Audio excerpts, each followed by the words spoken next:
Sistem tanam paksa atau kulturstelsel. Pada masa kepemimpinan Johannes van den Bosch, Belanda menerapkan sistem tanam paksa. Sistem tanam paksa pertama kali diperkenalkan di Jawa dan dikembalikan di daerah-daerah lain di luar Jawa. Di Sumatera Barat, sistem tanam paksa dimulai sejak tahun 1847. Saat itu penduduk telah lama menanam kopi, secara bebas dipaksa menanam kopi untuk diserahkan kepada pemerintah kolonial. Sistem yang hampir sama juga dilaksanakan di tempat lain seperti di Minahasa, Lampung, dan Palembang. Kopi merupakan tanaman utama di Sumatera Barat dan Minahasa.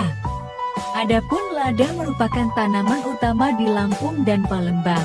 Di Minahasa kebijakan yang sama juga berlaku pada tanaman kelapa. Penyimpangan sistem tanam paksa. 1.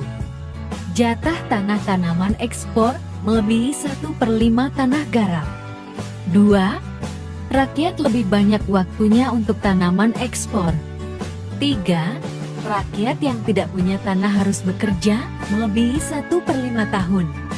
4. Waktu tanam paksa melebihi waktu tanam pada 3 bulan.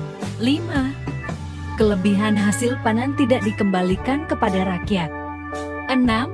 Kegagalan panen menjadi tanggung jawab rakyat. Akibat tanam paksa, banyak tanah terbengkalai sehingga gagal panen. Rakyat makin menderita, wabah penyakit merajalela. Bahaya kelaparan melanda Cirebon dan Grobogan yang mengakibatkan banyak kematian sehingga jumlah penduduk menurun.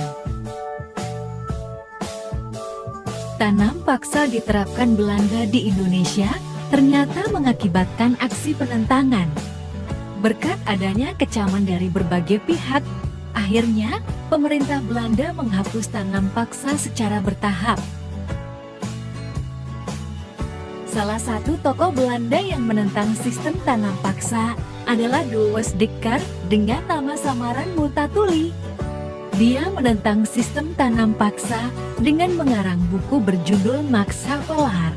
Edward Douwes Dekker mengajukan tuntutan kepada pemerintah kolonial Belanda untuk lebih memperhatikan kehidupan bangsa Indonesia, karena kejayaan negeri Belanda itu merupakan hasil tetesan keringat rakyat Indonesia.